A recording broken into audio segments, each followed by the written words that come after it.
வரஹ்மத்துல்லாஹி வபரகாத்துஹு. இனிய குரலில் அதிகமாக குர்ஆனை ஓத முற்படுவது. அப்துல்லாஹ் இப்னு மஸ்ஊத் ரலியல்லாஹு அன்ஹு அவர்கள் கூறினார்கள், ஒரு முறை அல்லாஹுடைய தூதர் ஸல்லல்லாஹு அலைஹி வஸல்லம் அவர்கள் என்னிடம் எனக்கு குர்ஆனை ஓதி காட்டுங்கள் என்று கேட்டார்கள். நான் தங்கள் மீதே குர்ஆன் அருளப்பட்டு கொண்டிருக்க தங்களுக்கே நான் ஓதி காட்டுவதா என்று கேட்டேன். அதற்கு அல்லாஹுடைய தூதர் ஸல்லல்லாஹு அலைஹி வஸல்லம் அவர்கள் ஆமாம் என்று கூறினார்கள். எனவே நான் சூரத்து நிசா என்ற அத்தியாயத்தை ஓதினேன். ஒவ்வொரு சமுதாயத்திலே இருந்தும் அவர்களுடைய நபியாகிய சாட்சியை நாம் மறுமையிலே கொண்டு வரும்போது, அல்லாஹுடைய தூதரே, உங்களை இவர்களுக்கு எதிரான சாட்சியாக நாம் கொண்டு வரும்போது இவர்களின் நிலை எப்படி இருக்கும் என்ற பொருள் பதிந்த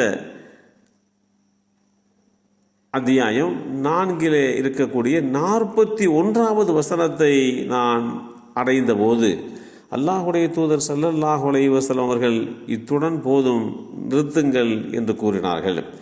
அப்போது நான் அவர்களை பார்த்தேன். அவர்களின் கண்கள் இரண்டும் கண்ணீரை சொரிந்து கொண்டிருந்தன. இந்த செய்தி ஸஹீஹுல் புகாரியிலே 5050 என்ற எண்ணிலே பதிவு செய்யப்பட்டிருக்கிறது.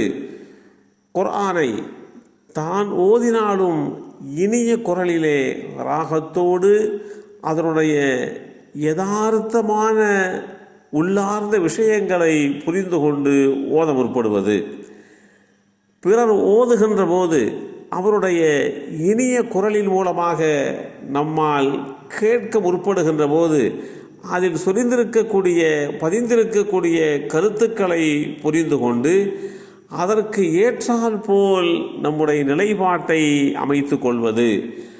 அதற்காக வேண்டி எங்கெல்லாம் கண்ணீர் விடுகின்ற ஒரு நிலை உள்ளதோ அந்த நேரத்திலே யதார்த்தமாகவே கண்ணீர் வடிக்கக்கூடிய நிலைப்பாட்டை அல்லாஹுடைய தூதர் ஸல்லல்லாஹு அலைஹி வஸல்லம் அவர்கள் கொண்டிருந்தார்கள். உபைதுல்லாஹ் இப்னு அபி யஸீத் அவர்கள் கூறினார்கள், அபூ லுபாபா ரலியல்லாஹு அன்ஹு அவர்கள் எங்களை கடந்து சென்றார்கள். அவர்கள் தங்களுடைய வீட்டிற்குள்ளே நுழையும் வரை நாங்கள் அவர்களை பின்தொடர்ந்து சென்றோம். நாங்களும் அவர்கள் வீட்டிற்குள்ளே நுழைந்தோம். அங்கே அபூ லுபாபா அவர்கள் பாழடைந்த வீட்டிலும் எளிமையான தோற்றத்திலும் இருந்தார்கள்.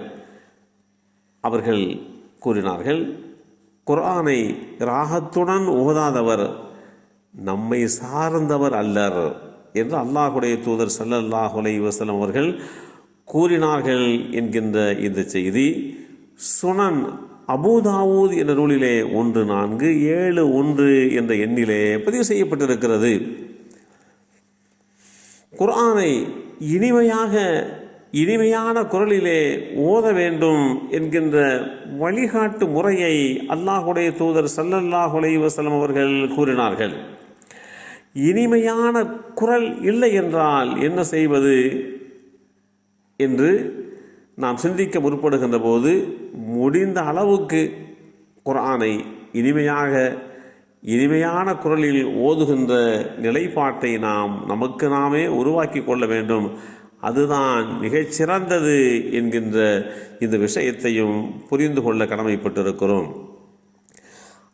அபூ மூஸா அல் அஷ்அரி ரலியல்லாஹு அன்ஹு அவர்கள் கூறினார்கள், அல்லாஹுடைய தூதர் ஸல்லல்லாஹு அலைஹி வஸல்லம் அவர்கள் நான் இனிய குரலில் குர்ஆன் ஓதுவதை பாராட்டி, அபூ மூஸா, அல்லாஹுடைய தூதர் தாவூத் அலைஹிஸ்ஸலாம் அவர்களுக்கு வழங்கப்பட்டிருந்த இனிய குரல் உங்களுக்கும் வழங்கப்பட்டுள்ளது என என்னிடத்திலே கூறினார்கள்.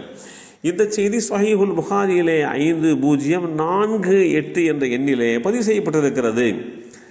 அல்லாஹுடைய தூதர் ஸல்லல்லாஹு அலைஹி வஸல்லம் அவர்கள் தான் ஓதுகின்ற போது இனிமையாக, நிதானமாக, திருத்தமாக, நீட்ட வேண்டிய இடங்களிலே நீட்டி, நிறுத்த வேண்டிய இடங்களிலே நிறுத்தி ஓதப்படுகின்ற போது அதில் இருக்கக்கூடிய உள்ளார்ந்த விஷயங்களை சிந்தித்து அதற்கு ஏற்றால் போல் தன்னுடைய நிலைமையை அமைத்து கொண்டுதான் அவர்கள் ஓதுவார்கள்.